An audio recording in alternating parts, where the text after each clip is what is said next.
ফুলকপির পরোটা এখনো খাও নাই? হায় পোড়া কপাল, ভারতের নাগরিকত্ব তুমি পাবা কি করে? 26-এ ভোট দিতে পারবা? তারপরে যখন ডেস্টিনেশন ক্যাম্পে নিয়ে যাবে না, ও দাদা ওটা ডেস্টিনেশন না, ডিটেনশন। ওই একই হলো, তখন ওটাই ডেস্টিনেশন হয়ে যাবে। আর ওখানে নিয়ে গেলে ডাল ভাতও ঠিক মতন জুটবে কিনা ভগবান জানে, তার মধ্যে আবার ফুলকপির পরোটা। একদম ঘুণাক্ষরেও দেরি করো না, যদি বাঁচতে চাও তো জলদি করে বানিয়ে ফেলো। একেবারে সোজা কায়দা দেখিয়ে দেবো, একদম এইরকম ভাবে ফিল আপ করতে পারবা, নাগরিকত্ব একদম পাকা।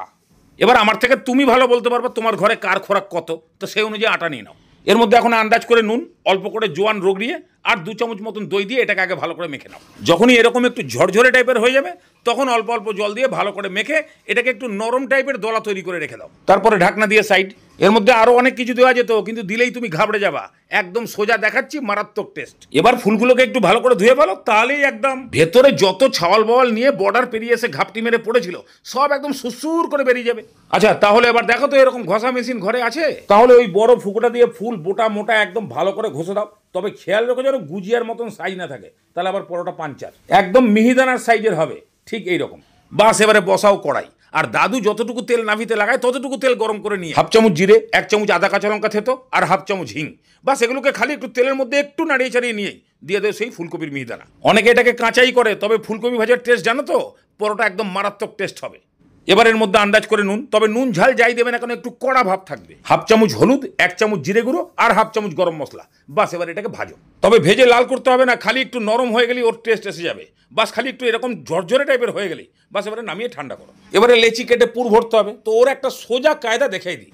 কেননা বাটি বানিয়ে পুর ভরে তাকে সিল করতে গেলেই অনেককে দেখেছি লটর বটর খেয়ে যায়। তার থেকে ভালো লেচি বানাও, আটা দিয়ে প্রথমে আগে রুটির মতন বেলে দাও। এবার মাঝখানে 2-2.5 চামচ মতন পুর দিয়ে দুটো সাইড খালি এইভাবে ফোল্ড করে দাও, একজনের ঘাড়ের উপরে আরেকজন। তারপরে ওপরের মাথা ভাঁজ করে তোমার পেটের দিকে আর নিচের মাথা ভাঁজ করে দেওয়ালের দিকে।